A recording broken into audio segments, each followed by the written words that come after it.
नमस्कार दोस्तों पृथ्वी और हमारा पर्यावरण के अंदर आज का हमारा टॉपिक रहेगा चक्रवात एवं प्रति चक्रवात। दोस्तों बहुत ही इंपॉर्टेंट क्वेश्चन है।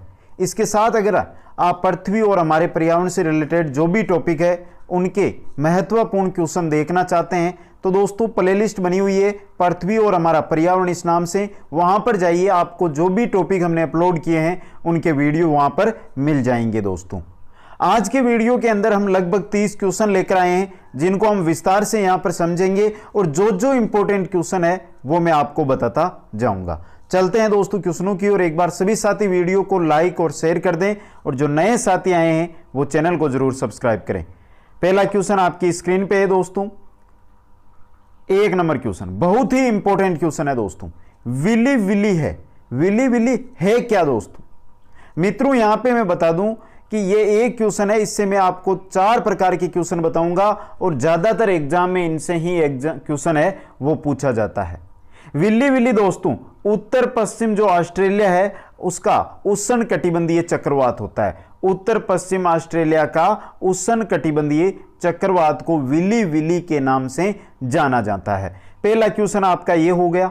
दूसरा क्वेश्चन होता है कि हम यहां पे आ जाए आपके कि चीन के अंदर चक्रवात को किस नाम से जाना जाता है? तो चीन के अंदर टाइफून के नाम से जाना जाता है। किस नाम से? टाइफून के नाम से चीन के अंदर। तीसरा क्वेश्चन आपका यह होता है कि संयुक्त राज्य अमेरिका यानी अमेरिका के अंदर चक्रवात को किस नाम से जाना जाता है? कहां पर? अमेरिका के अंदर। तो अमेरिका के अंदर हरिकेन के नाम से चक्रवात को जाना जाता है। इसके साथ आपसे यह पूछ लिया जाए कि भारत में, तो भारत में चक्रवात के नाम से ही चक्रवात को जाना जाता है। तो उत्तर पश्चिमी ऑस्ट्रेलिया है उसके अंदर जो चक्रवात है उसको विली विली के नाम से, चीन में टाइफून के नाम से, अमेरिका में हरिकेन के नाम से जाना जाता है। नेक्स्ट क्वेश्चन की ओर चलते हैं और दूसरा क्वेश्चन तो बहुत ही एग्जाम की दृष्टि से इंपॉर्टेंट है दोस्तों। बैरोमीटर में पारे के तल की अचानक गिरावट सूचक है।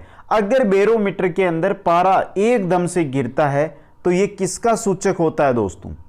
यह तूफान के आने का सूचक होता है।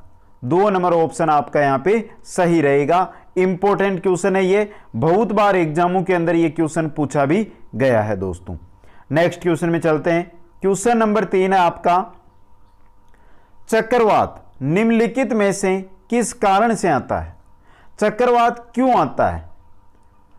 जहां पर आप है वहां पर चक्रवात अगर आएगा तो क्यों आएगा? अगर आपके वहां का जो दाब है वो निम्न दाब हो जाएगा तो आपके वहां पर चक्रवात आएगा।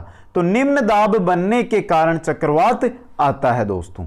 नेक्स्ट क्वेश्चन है, चक्रवातों में हवाओं की दिशा उत्तरी गोलार्ध में रहती है। हवाओं की दिशा है वो उत्तरी गोलार्ध में रहती है। घड़ी की सुई के विपरीत, घड़ी की सुई के अनुसार, तिर्यक अनुसार, इनमें से कोई नहीं। दोस्तों बात हो रही है कि उत्तरी गोलार्ध के अंदर जो चक्रवात है उनकी हवाओं की दिशा घड़ी की जो सुई है उसके विपरीत रहती है। 1 नंबर ऑप्शन आपका सही रहेगा। नेक्स्ट क्वेश्चन में चलते हैं। क्वेश्चन नंबर 5 है, भूमध्य रेखा से दोनों ओर करक और मकर रेखाओं के मध्य पाए जाने वाले चक्रवातों को कहते हैं। जो हमारी भूमध्य रेखा है, भूमध्य रेखा करक मकर दोनों के मध्य जो यहां पे जो चक्रवात चलते हैं उनको किस नाम से जाना जाता है दोस्तों? उष्ण कटिबंधीय चक्रवात कहते हैं दोस्तों इनको। 2 नंबर ऑप्शन आपका सही रहेगा। नेक्स्ट क्वेश्चन है आपका, वायुमंडलीय दाब में सहसा पतन किस बात का संकेत है? बहुत अच्छा क्वेश्चन है ये दोस्तों। जो वायुमंडलीय दाब होता है उसके अंदर सहसा पतन है, यह किस बात का संकेत है? यह किसका संकेत है? तूफान का संकेत है दोस्तों। 2 नंबर ऑप्शन सही है। नेक्स्ट क्वेश्चन है, उच्च दाब वाली हवाएं जो केंद्र से बाहर की ओर चलती है क्या कहलाती है? दाब उच्च होता है उनका और केंद्र से बाहर की ओर, यहां पे केंद्र है तो इस प्रकार से केंद्र से ये बाहर की ओर चलती है दोस्तों, केंद्र से बाहर की ओर। तो इनको क्या कहते हैं? इनको क्या कहते हैं दोस्तों? उच्च दाब वाली हवाएं जो केंद्र से बाहर की ओर चलती है इनको प्रति चक्रवात कहते हैं। 2 नंबर ऑप्शन आपका सही रहेगा। नेक्स्ट क्वेश्चन में चलते हैं। प्रति चक्रवात किस क्षेत्र में अधिक उत्पन्न होते हैं? जो प्रति चक्रवात है ये कौन से क्षेत्र के अंदर अधिक उत्पन्न होते हैं? उपोष्ण कटिबंधीय उच्च दाब वाले क्षेत्र के अंदर। प्रति चक्रवात में आपको याद रखना है वहां पर दाब क्या होगा? अधिक होगा दोस्तों। नेक्स्ट क्वेश्चन है हमारा, निम्न में से कौन सा सर्वाधिक विनाशकारी होता है? कौन सा चक्रवात है जो सर्वाधिक विनाशकारी होता है दोस्तों? टोरेंडो। ऑप्शन नंबर 4 आपका यहां पे सही रहेगा। नेक्स्ट क्वेश्चन में चलते हैं। क्वेश्चन नंबर 10 है, चक्रवातों में हवाओं की दिशा दक्षिणी गोलार्ध में रहती है।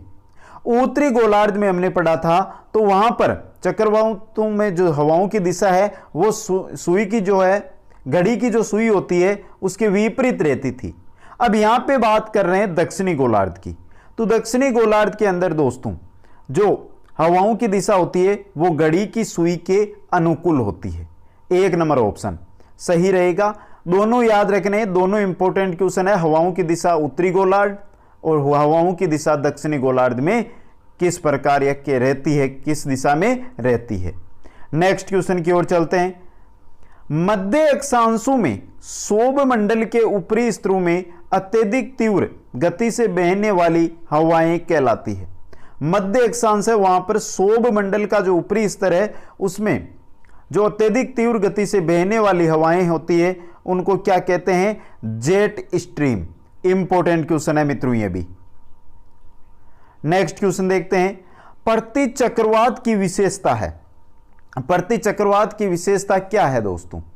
देखिए यहां पर तापमान में वृद्धि, तेज पवन, स्वच्छ आसमान। सही रहेगा 3 नंबर। प्रति चक्रवात के समय जो आसमान है वो एकदम साफ रहता है। नेक्स्ट क्वेश्चन में चलते हैं। हरिकेट है एक, हरिकेट क्या है दोस्तों? उष्ण कटिबंधीय प्रचंड चक्रवात होता है दोस्तों। ये हरिकेट उष्ण कटिबंधीय प्रचंड चक्रवात होता है। नेक्स्ट क्वेश्चन है आपका, निम्नलिखित में से कौन सा देश टाइफून से प्रभावित रहता है? Important question. टाइफून से कौन सा देश है वो प्रभावित रहता है दोस्तों? तो टाइफून से कौन सा रहता है दोस्तों? कौन सा रहता है? फिलीपींस एवं जापान। यहां पे चीन का नाम नहीं है, चीन भी है दोस्तों। तो ये जो चीन के पड़ोसी है फिलीपींस एवं जापान, ये टाइफून से प्रभावित देश है दोस्तों। नेक्स्ट क्वेश्चन में चलते हैं। जेट प्रवाह द्वारा मौसमी दशाओं को किस प्रकार प्रभावित करते हैं? जो जेट प्रवाह है मौसमी दशाओं को किस प्रकार है वो प्रभावित करते हैं दोस्तों? पृथ्वी के तापमान से संतुलन बनाने में, चक्रवात लाने में, मानसून उत्पन्न करना, ये सभी कार्य जेट जो होती है, जेट प्रवाहें या जेट हवाएं होती है उनका कार्य है। तो 4 नंबर ऑप्शन उपरोक्त सभी आपका यहां पे सही रहेगा। नेक्स्ट क्वेश्चन है दोस्तों 16 नंबर। वायुमंडल का वह विशाल एवं विस्तृत भाग जिसमें तापमान तथा आर्द्रता के भौतिक लक्षण क्षैतिज दिशा में समान हो कहलाती है। इंपॉर्टेंट क्वेश्चन, क्वेश्चन को ध्यान से पढ़ ले मित्रों। क्या है इसमें? वायुमंडल का वह विशाल एवं विस्तृत भाग जिसमें तापमान तथा आर्द्रता के भौतिक लक्षण क्षैतिज दिशा में समान हो वो वायु राशियां कहलाती है। 2 नंबर ऑप्शन सही रहेगा। नेक्स्ट क्वेश्चन है, भिन्न गुणों वाली वायु राशियों के मिलने की सीमा क्या कहलाती है? भिन्न गुणों वाली जो वायु राशियां हैं वो अगर मिलती है तो उनकी सीमा क्या कहलाती है दोस्तों? वातार्क कहलाती है। 2 नंबर ऑप्शन यहां पे, और दोनों ही क्वेश्चन एग्जाम की दृष्टि से बहुत ही इंपॉर्टेंट। नेक्स्ट क्वेश्चन में चलते हैं दोस्तों। क्वेश्चन नंबर 18 है हमारा, किन क्षेत्रों में शीतकाल में विकिरण द्वारा अत्यधिक कम तापमान तथा सूर्य ताप कम मिलने से शीतल प्रति चक्रवातों की उत्पत्ति होती है? कहां पर है जो शीतल प्रति चक्रवात है उनकी उत्पत्ति होती है? सीधा आपसे यह क्वेश्चन भी पूछा जा सकता है। कहां पर दोस्तों? आर्कटिक प्रदेशों के अंदर। ऑप्शन 1 आपका यहां पे सही रहेगा। वहां पर सूर्य की किरणें बहुत ही कम पहुंचती है दोस्तों, इस वजह से सूर्य का ताप भी वहां पर बहुत कम पहुंचेगा। नेक्स्ट में चलते हैं। क्वेश्चन नंबर 19 है, चक्रवातों की उत्पत्ति के संबंधित दूरवीय वातार्क सिद्धांत का प्रतिपादन निम्न में से किसने किया? चक्रवातों की उत्पत्ति से संबंधित है यह सिद्धांत, ध्रुवीय वातावरण सिद्धांत। इसका प्रतिपादन है वो किसने किया था दोस्तों? किसने किया था? जे बर्कनिज ने दोस्तों। ऑप्शन 1 आपका सही रहेगा। नेक्स्ट क्वेश्चन है 20 नंबर। निम्नलिखित में से कौन सा सिद्धांत चक्रवातों की उत्पत्ति की व्याख्या नहीं करता है? कौन सा सिद्धांत है जो चक्रवातों की उत्पत्ति के बारे में नहीं बताता है दोस्तों? देखिए ऑप्शन हमारे, पहला ऑप्शन है स्थानीय तापन सिद्धांत, ये तो बताता है। दूसरा है गति सिद्धांत, ये भी बताता है। तीसरा भंवर सिद्धांत, ये दोस्तों चक्रवातों की उत्पत्ति के बारे में नहीं बताता। ध्रुवीय वातावरण सिद्धांत ये भी है जो चक्रवातों की उत्पत्ति के बारे में बताता है। तो सही रहेगा आपका 3 नंबर ऑप्शन, भंवर सिद्धांत। नेक्स्ट क्वेश्चन में चलते हैं। उष्णकटिबंधीय चक्रवातों को कितने भागों में बांटा गया है? उष्णकटिबंधीय जो चक्रवात होते हैं उनको कितने भागों के अंदर बांटा गया है? देखिए यहां पे प्रचंड चक्रवात ये भाग है, हरिकेन या टाइफून ये भी भाग है, टोरेंडो ये भी भाग है। तो उपरोक्त सभी यानी चारों भागों के अंदर उष्णकटिबंधीय चक्रवातों को बांटा गया है। नेक्स्ट क्वेश्चन में चलते हैं। उपोष्ण जेट स्ट्रीम की उत्पत्ति पृथ्वी की किस गति के कारण होती है? इंपॉर्टेंट क्वेश्चन है दोस्तों ये। जेट स्ट्रीम, उपोष्ण जेट स्ट्रीम की जो उत्पत्ति है वो पृथ्वी की किस गति के कारण होती है दोस्तों? पृथ्वी की घूर्णन क्रिया या घूर्णन गति के कारण उपोष्ण जेट स्ट्रीम की उत्पत्ति होती है। नेक्स्ट क्वेश्चन में चलते हैं। ध्रुवीय वातावरणीय जेट स्ट्रीम की स्थिति किन अक्षांशों के बीच दोनों गोलार्धों में पाई जाती है? इंपॉर्टेंट क्वेश्चन है मित्रों, ये भी बहुत इंपॉर्टेंट है और सही रहेगा। 40 डिग्री से 60 डिग्री अक्षांशों में ध्रुवीय वातावरणीय जेट स्ट्रीम उपस्थित या स्थिति रहती है दोस्तों। नेक्स्ट क्वेश्चन में चलते हैं। वायुमंडल में वातावरण की उत्पत्ति के लिए किन दशाओं का होना आवश्यक है? वायुमंडल में वातावरण की उत्पत्ति के लिए किन दशाओं का होना आवश्यक है दोस्तों? गर्म व ठंडी वायु राशियों का होना जरूरी है, आर्द्रता में अंतर होना जरूरी है, वायुमंडलीय संचार होना जरूरी है। सही रहेगा आपका 4 नंबर ऑप्शन, उपरोक्त सभी का होना आवश्यक है दोस्तों। नेक्स्ट क्वेश्चन में चलते हैं। क्वेश्चन नंबर 25 है। शीतोष्ण कटिबंधीय चक्रवातों को किन भागों में विभाजित किया है?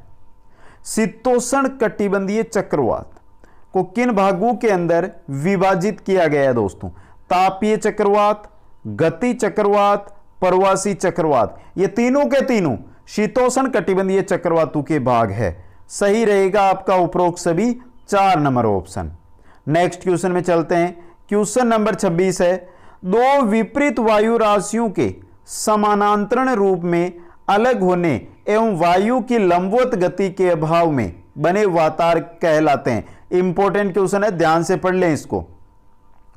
दो विपरीत वायु राशियों के समानांतरण रूप में अलग होने एवं वायु की लंबवत गति के अभाव में बने वातावरण को स्तरवत वातावरण कहते हैं। 1 नंबर ऑप्शन आपका सही रहेगा। और चलते हैं दोस्तों अंतिम क्वेश्चन की ओर। अगर कोई सा भी क्वेश्चन है उसमें कुछ दिक्कत आपको आ रही है तो कमेंट करें। एक बार सभी साथी क्वेश्चन को पढ़ते हुए वीडियो को लाइक और शेयर जरूर कर दें दोस्तों। किन चक्रवातों की उत्पत्ति 8 डिग्री से 15 डिग्री उत्तरी अक्षांशों के मध्य महासागरों पर होती है? इंपॉर्टेंट क्वेश्चन है दोस्तों। कौन से चक्रवात है? प्रचंड चक्रवात, हरिकेन चक्रवात, टोरेंडो। तीनों की उत्पत्ति 8 डिग्री से 15 डिग्री उत्तरी अक्षांशों के मध्य महासागरों पर होती है। 4 नंबर ऑप्शन उपयुक्त सभी आपका यहां पे सही रहेगा। तो दोस्तों ये क्वेश्चन आपको कैसे लगे कमेंट करके जरूर बताएं। एक बार सभी मित्र अगर क्वेश्चन पसंद आए तो वीडियो को लाइक, फेसबुक, व्हाट्सएप के जरिए अपने मित्रों के पास शेयर जरूर करें। आप सभी को बहुत बहुत धन्यवाद। जय हिंद, जय भारत।